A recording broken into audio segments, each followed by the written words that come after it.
If you're a leader or an aspiring leader in the business of lifelong learning, you're in the right place. I'm Celisa Steele. And I'm Jeff Cobb, and this is the Leading Learning Podcast.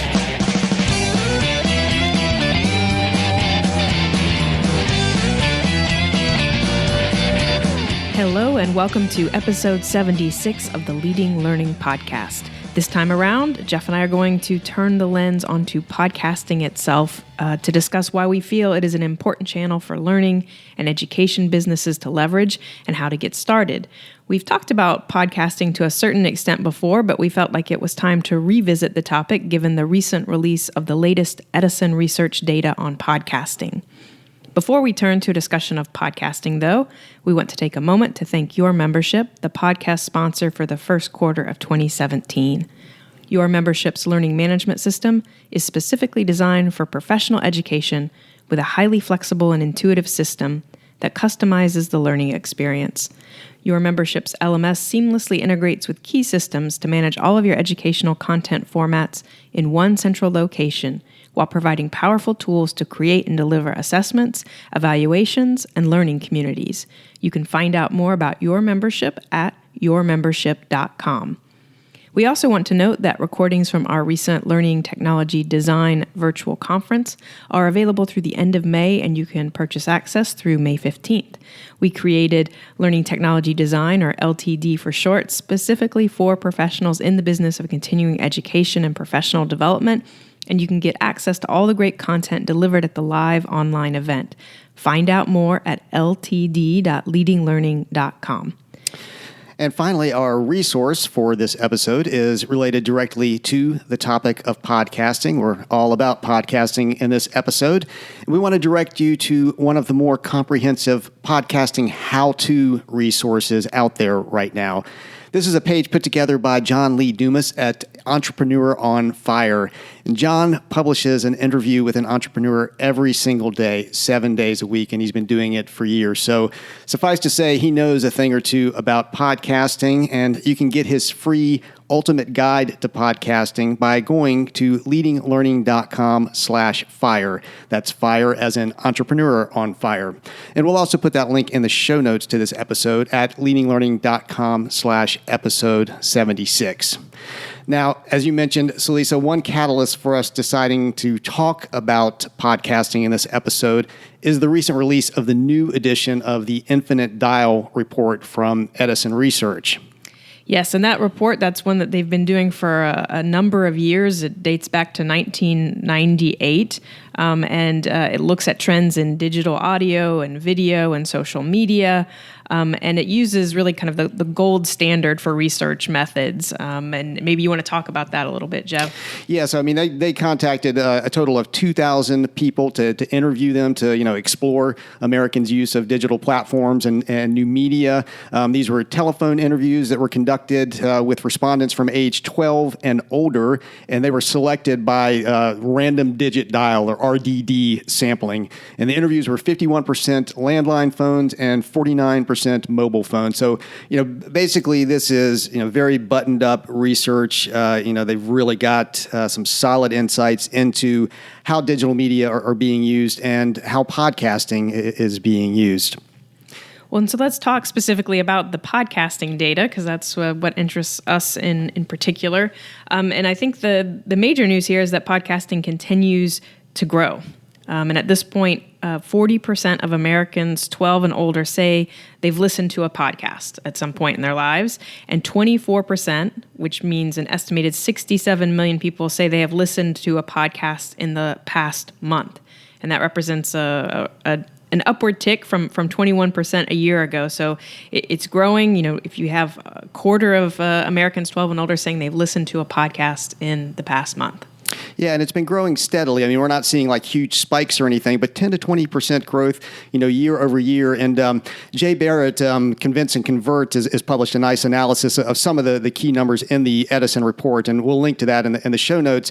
But what we like about his post is he offers some interesting contextual perspective on all of this. So, as he puts it, he references that 24% number, nearly a quarter of Americans age 12 or older, and he says, for context, 21% of Americans are Catholic.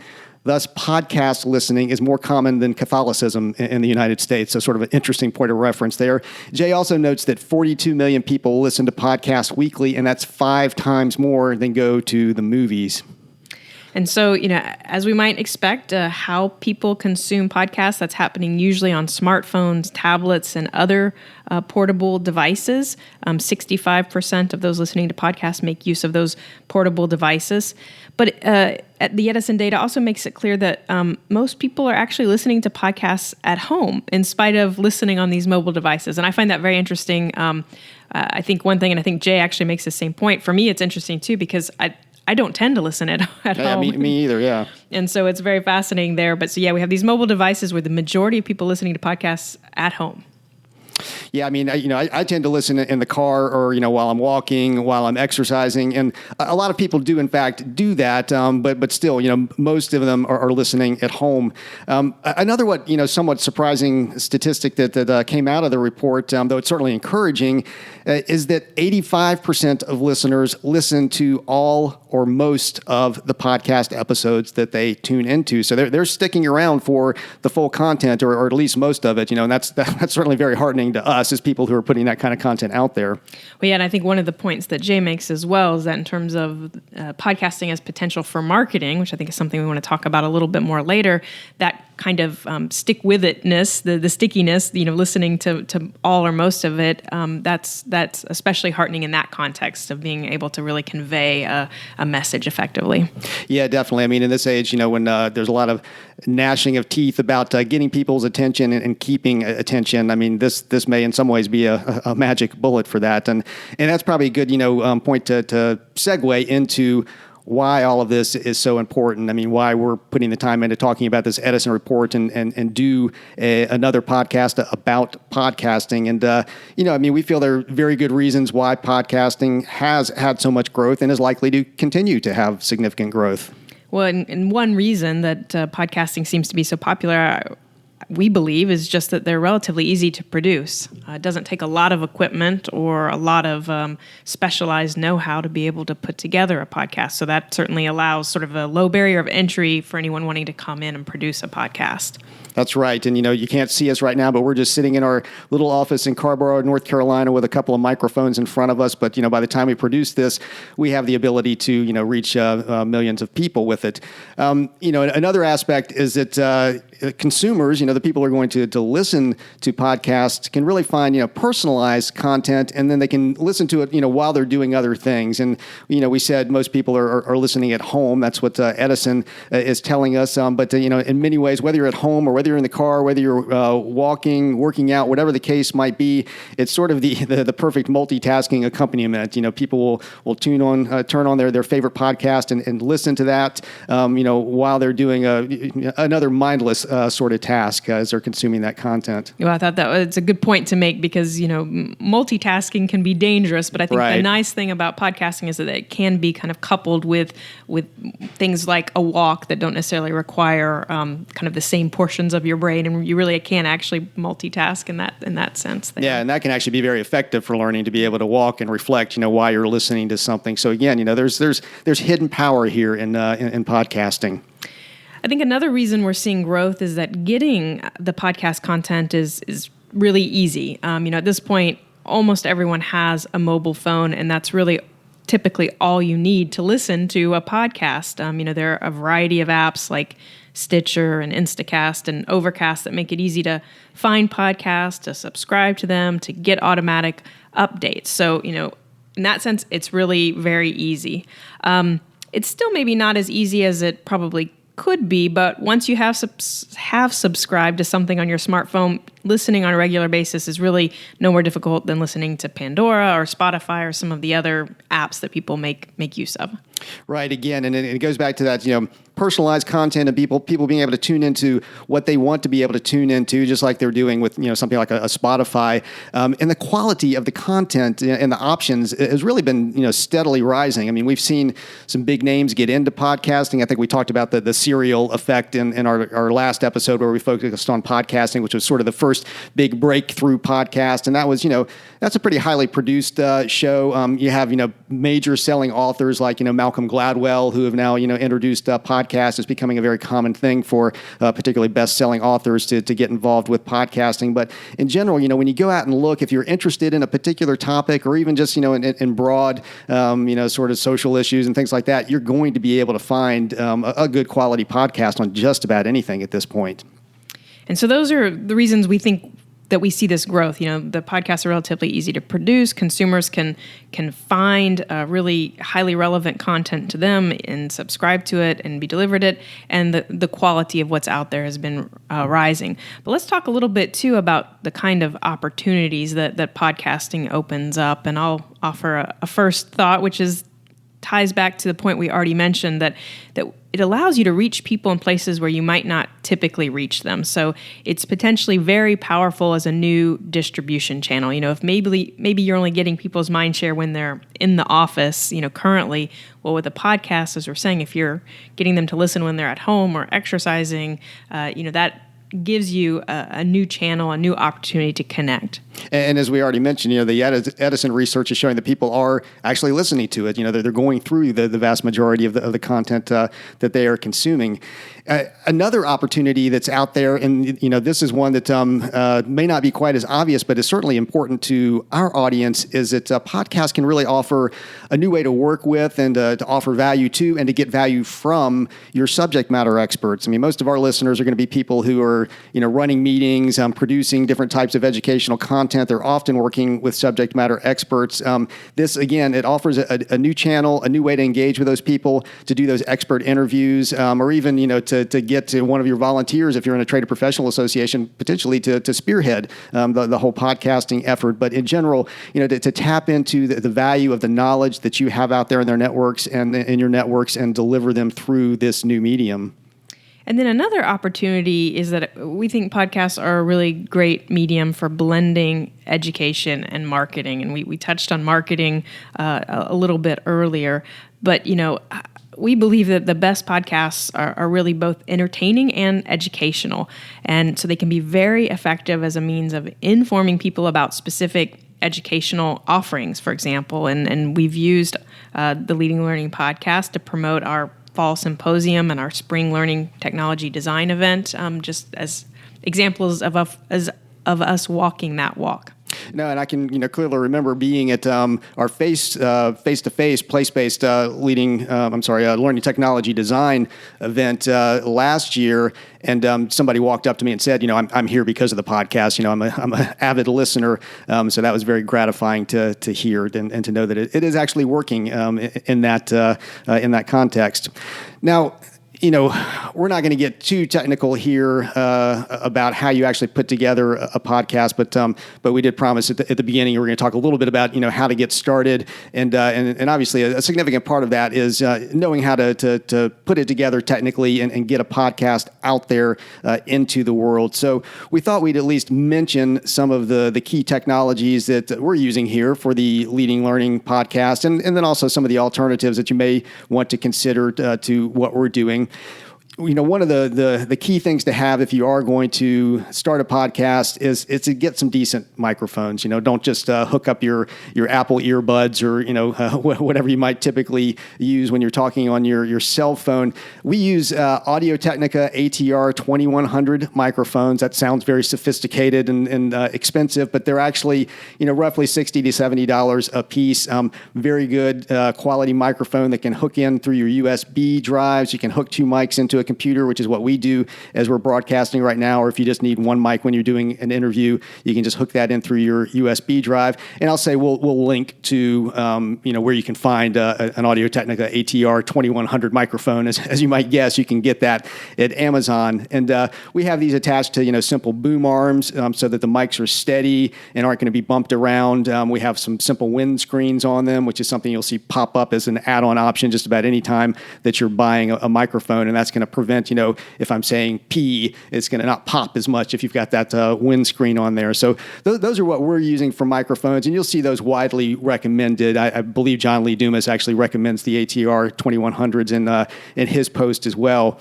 And then, for interviews, right now, Celisa and I are talking to each other, but we very often do interviews on the Leading Learning podcast, and we use an application on our Mac called Ecamm Call Recorder, and that allows us to call somebody on Skype, either using Skype or Skype to phone, and then be able to record that conversation with them very, very easily. That's Ecamm Call Recorder for a Mac, but on a PC, you would use Call Burner or Pamela. Those are two options for PC users. Again, we'll link to all of this. Once we get those files, we're Mac users, so we've got GarageBand on our Macs, and we just edit in GarageBand. You can also download the free Audacity software that allows you to edit, or if you want to go, a little higher end, you can get Adobe Audition, which is going to, give you some extra tools for editing.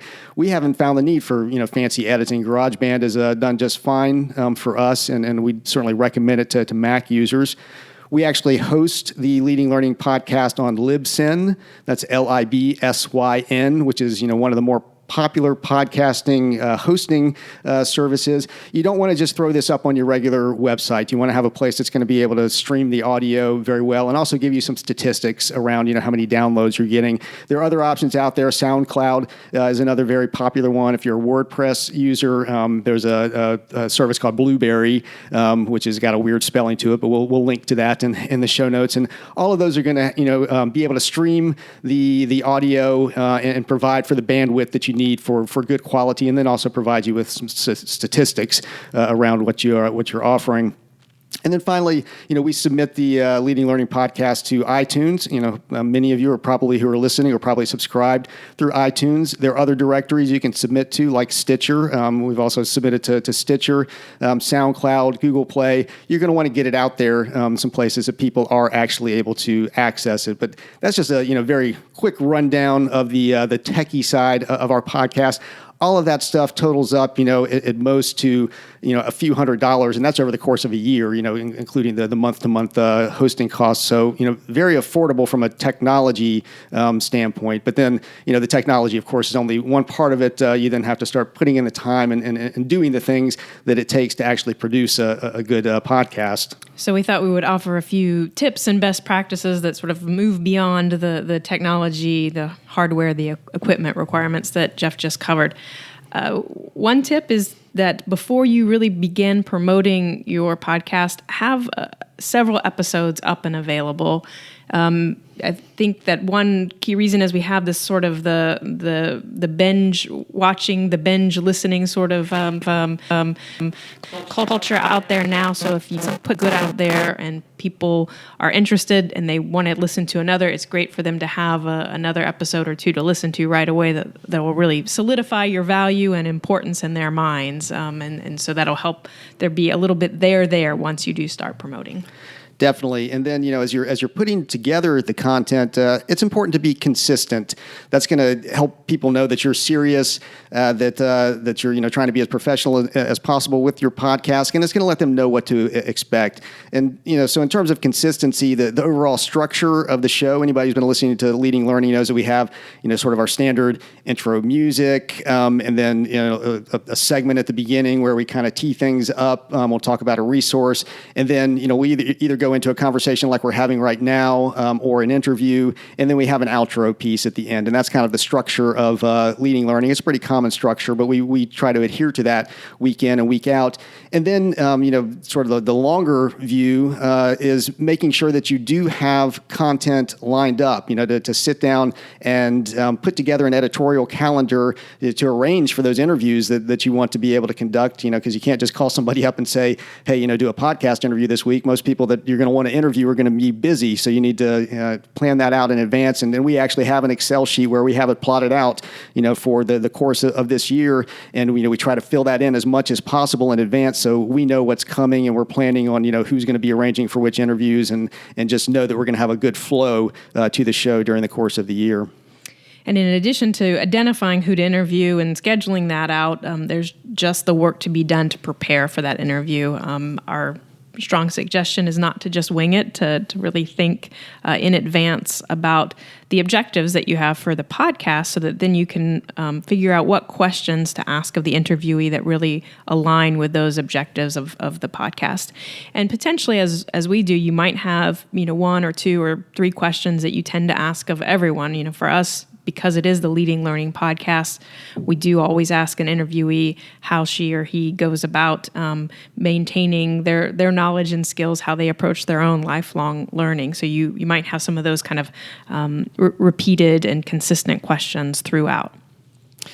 And then, once you actually have managed to set your editorial calendar, get your interviews, record your episodes, we strongly recommend it just as a best practice, and you'll see that most serious podcasters do this, that you produce show notes for each episode. And every episode of the Leading Learning Podcast has text notes that go along with that episode, where we basically, walk through what's covered in different parts of the podcast at a high level. We summarize. It's not a complete transcript. Some podcasters do like to do actual transcripts of all their podcasts. We think it's a little more useful to digest it down a little bit into notes, and then we make sure we include links to things that we've referenced. And that does a couple of things. One, if you're listening and you don't know, you're not in a position to go and click on something, it gives you a way to go and find the things that we've talked about easily and be able to access them. And then it also helps a great deal from a search engine perspective. If you're listed in iTunes and people are searching in iTunes, they'll find you there. But a lot of people are just searching out on the web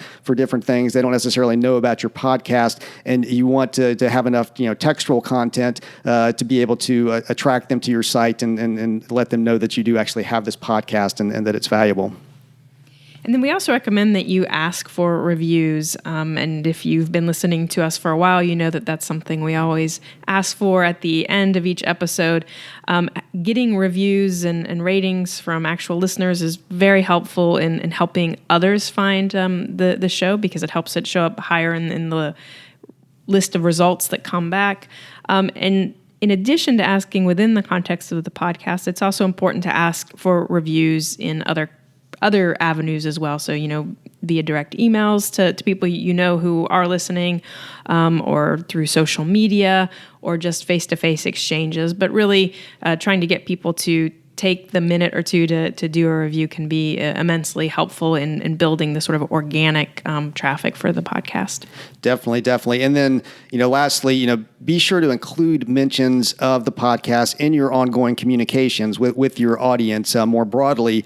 It's easy to think, we've recorded it, we've published it, it'll sort of take care of itself, but it really doesn't. I mean, you have to keep reminding people that it's there over time. This is something to invest in and build up. It can take quite a while to build a following, so you really have to stick with it. And so, we mention this in emails, we mention this in newsletters. We even have little business cards for the Leading Learning Podcast that we'll hand out at events that we go to make sure that, people that we think would value the podcast do know about it, and they have that, material takeaway that's going to remind them when they get back to the audience. And so that's been a look at some tips and suggestions. We thought we would also like to spend just a couple minutes here talking about some podcasts that we've started tuning into lately. We did this in our previous podcast episode around podcasting. We talked about some of our other favorite podcasts, but we thought we would introduce a few others. That's right, and we will link to that previous episode so you can hear the podcast or favorites that we listed during that episode. I won't rehash them here. I'll throw out a few that have been on my radar screen lately. One of them I haven't actually spent a lot of time with yet. I just noticed it recently and want to start spending some time with it. And this is actually from an association, so I wanted to be sure to highlight that. And this is the Professional Pricing Society, and they've recently launched the Pricing Podcast. I think they've actually had some podcasting going on for a while, but they got it into iTunes, and I think they're kind of upping their game a little bit around the podcast. So if you're interested in pricing, that's something to check out. And they're certainly using podcasting as a way to kind of spread the educational message. One that I have actually been tuning into and listening to, and I'm a bit of a marketing junkie. I listen to a lot of marketing type podcasts. This one is called Marketing School with Neil Patel and Eric Siu. And it's a short one. I usually listen to longer form content, but these tend to be 5, 10, I think 15 minutes tops type episodes where they really focus in on a marketing tactic to be aware of. And Neil Patel, has one of the most useful marketing blogs there is out there in terms of just tactical advice that you can take and put to work. So that's reflected in this podcast as well, and definitely worth tuning into if you want some tips to up your marketing game quickly. Well, I have a couple that I'll mention too, and you were just talking about how marketing school tends to be sort of a shorter format one. Kind World is one that actually came to my attention because it was recommended by Carol, a Leading Learning podcast listener, and she had listened to our first episode about podcasting and had started tuning into the poem of the day from the Poetry Foundation, because that was one that I had mentioned there. And then she was sharing back to say Kind World was one she recommended. And so that podcast tends to be relatively short, and they're stories about how people's lives have been changed by someone else. So they're stories of kindness, whether that's sort of a small or large. And so I wanted to mention that one. And then kind of on the other end of the spectrum, it's not exactly a new podcast for me. I've been listening to On Being with Krista Tippett for quite a while now, but I've recently started paying attention to the unedited versions that she also puts out, because what they do is she'll, whatever show is for that weekend or that week, they will earlier release an unedited version. And so I've been starting to pay attention to the time differentials between the produced version and the actual interview. And if there's a big difference, because like the produced versions are always roughly 50 minutes, to allow for kind of an hour of programming along with commercials and things like that. But if the unedited one is an hour and 50 minutes, sometimes I'll opt to listen to that one, especially if it's around a topic or an interview with someone that I'm very interested in. So I thought that's a very interesting move on their part to kind of put out the unedited version. It's an interesting sort of drawing back of the curtain. We get to see the Wizard of Oz. That is an interesting approach. That's a great podcast, and you're showing yourself as being a true podcasting geek at this point if you're actually looking at the time differentials between the edited and the unedited versions and making your decisions based on that. We'll wrap up the kind of list of shows we've been tuning into lately or noticing in new ways lately with one called The Showrunner. And this is a podcast about podcasting from Copyblogger Media. And Copyblogger Media has gone big with podcasting. I mean, they have a whole network with multiple shows on it that, come out week over week. I mean, they're putting a lot into podcasting, making a big bet there. And The Showrunner, if you want to up your podcasting game, get a continuous stream of tips and practices to follow for producing a good podcast, The Showrunner is definitely one to tune into. And with all of these, as usual, we will link to them in the show notes, so you don't have to remember everything we've just said here. But we hope we've sparked some interest in trying out some of these new podcasts. So as we're exiting, we want to say thanks again to your membership for being the sponsor of this episode of the podcast. You can find out more about your membership at yourmembership.com. And we also want to mention again that recordings from Learning Technology Design, or LTD for short, our virtual conference specifically for professionals in the business of continuing education and professional development, are now available. And you can get the details and sign up for those recordings at ltd.leadinglearning.com. And we've mentioned show notes a number of times during this episode, including discussing, why we do show notes. There are, of course, show notes available for this episode, and you can find those at leadinglearning.com/episode 76.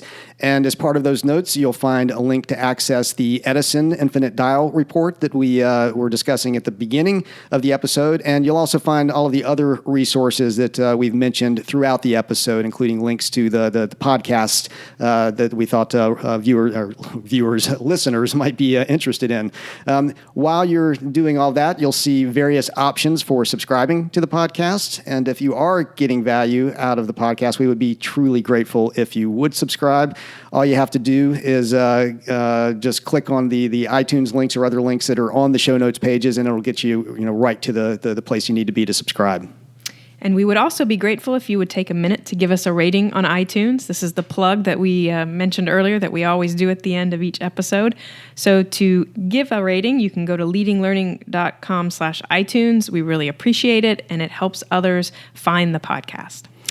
Finally, consider telling others about the podcast. You can send out a tweet simply by going to leadinglearning.com/share. And that pops up a box with some text in it that just says, I'm getting value out of the Leading Learning podcast. And I mean, really all you got to do is click that share link and then click tweet, and it'll go out to the world. Or if tweeting isn't, what you like to do, take that text and put it into Facebook or LinkedIn or some other social network of your choice. But please help spread the word. Thanks again, and we'll see you next time on the Leading Learning Podcast.